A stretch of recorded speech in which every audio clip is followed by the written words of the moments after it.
This is Tom Meyer, Superintendent, Bellevue Community School District in Bellevue, Iowa, coming you with this month's Believe in the Blue update. It's an update from the board meeting that was held on Monday, June 13th. Just want to go over some consent agenda items first. We had a couple of resignations. One of those was Judy Mickles, who is our high school girls track coach.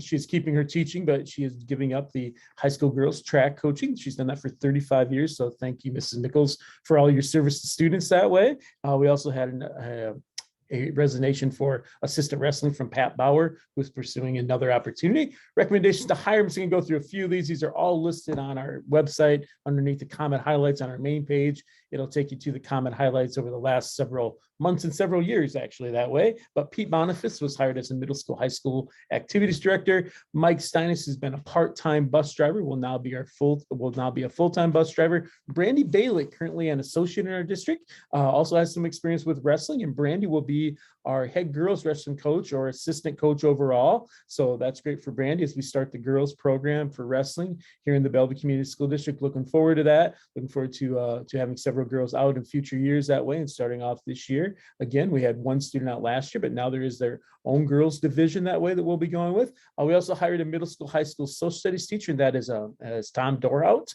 and he will be teaching middle school, high school social studies.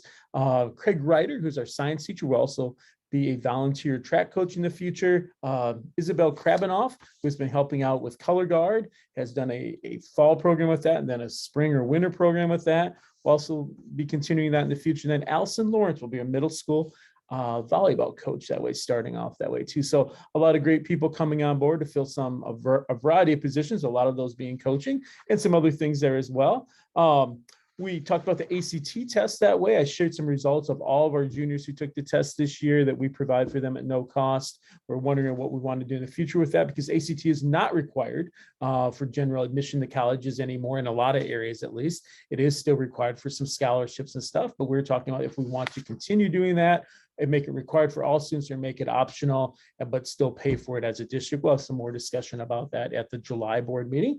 I talked about the district facilities, a variety of things there. One of those was the scoreboard at the football field and track, and at the track.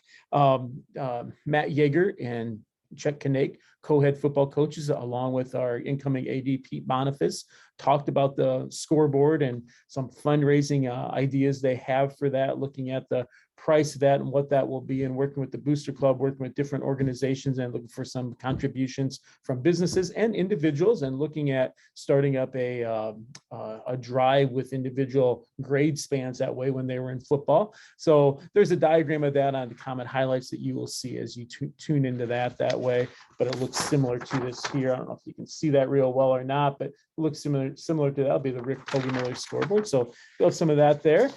You'll hear more about that as the school year gets closer. We also have our 50, this is the 50th year. This will be the 50th year of Comet football. The legacy night will be Friday, August 26th. Encourage everyone to come out to that, especially former football players. You'll be honored coming onto the field that way. So looking forward to that evening. We also talked about the elementary building. We're working on a facilities committee. Some of you listening to this may be contacted about that. If you're interested, please contact me. I'd be happy to have you on there.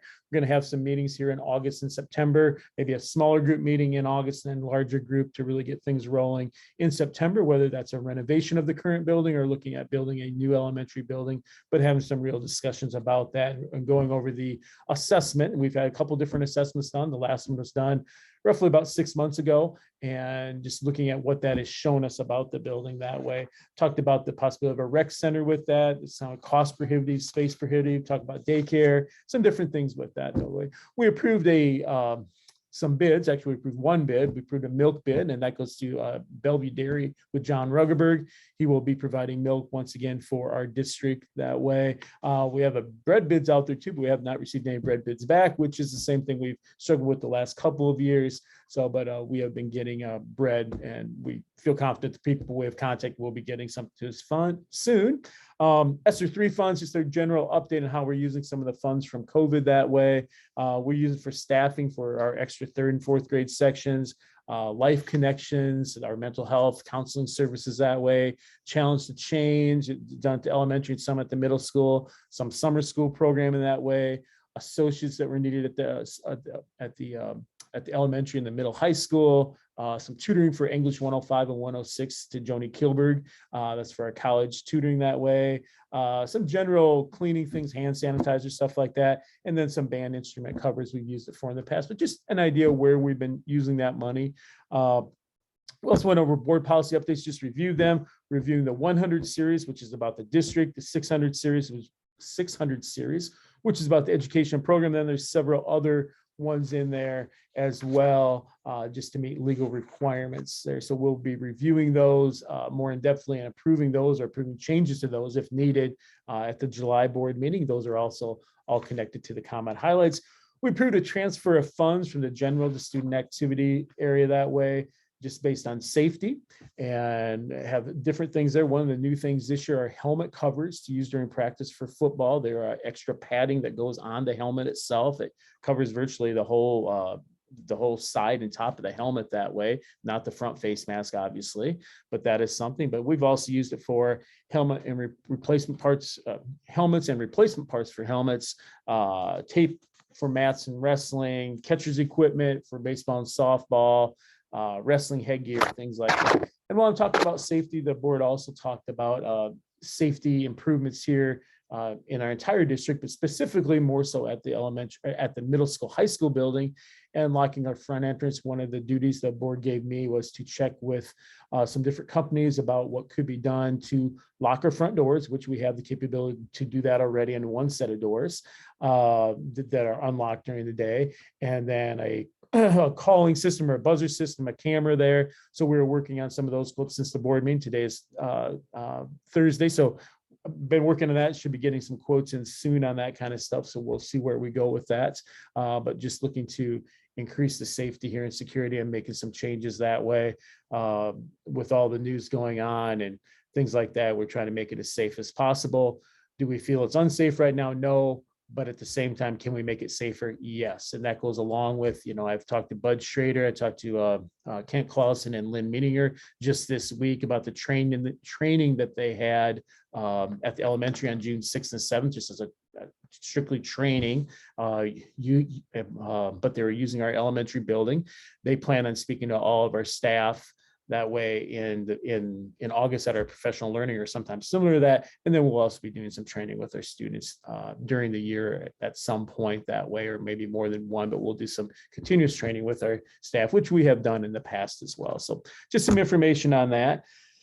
Information items, we talked about some professional learning for our staff members, especially at the middle school, high school, the authentic intellectual work, which resembles several years ago, been quite a while ago, we did official training with rigor, relevance, and relationships framework, making learning relevant for students. How do we design lessons that way? Authentic intellectual work does a very similar thing. We'll be having 2 pilot groups of teachers doing that from the middle school, high school. Elementary, obviously, is still focused on some literacy things, science and social studies.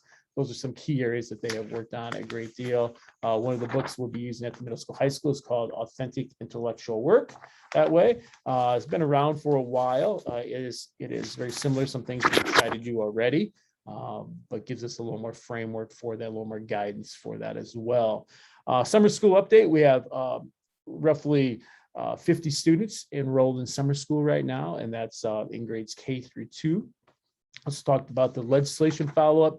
Not a lot there. Open enrollment. There is no deadline on open enrollment. If someone wants to open enroll at any time, they have to fill out the paperwork. It can be approved, and they move to the other school at any time, basically. So that's a that's a new thing. It used to have to be filed by March 1st of the prior year to be able to go to school somewhere else the following school year. That is no longer in effect. I talked about some different things here with the city and cable. We're going to be streaming our games right now, starting with football and volleyball. They start up, we'll be streaming games on YouTube, and then we'll also be streaming those through city cable. So working all those details out, but I believe the city and the school are working collaborative with that very well to make that happen that way. So a lot of positives that way of things going on. If you have any questions, please let me know, but we will go from there. And have a great day, have a great week, have a great summer. Remember to come out, enjoy the baseball and softball season that's out there. That is excellent. We have teams that are playing very hard. and working hard that way. And we also have students in here every morning who are working out as well. So a lot of things still going on in school, even though school is not in session. For many people, it is just as busy or just busy in a different way. Our students are still very busy as they're actively engaged in a lot of different things that way. So if you have questions, feel free to reach out, contact me at any time. We'll have a great day. Have a great week.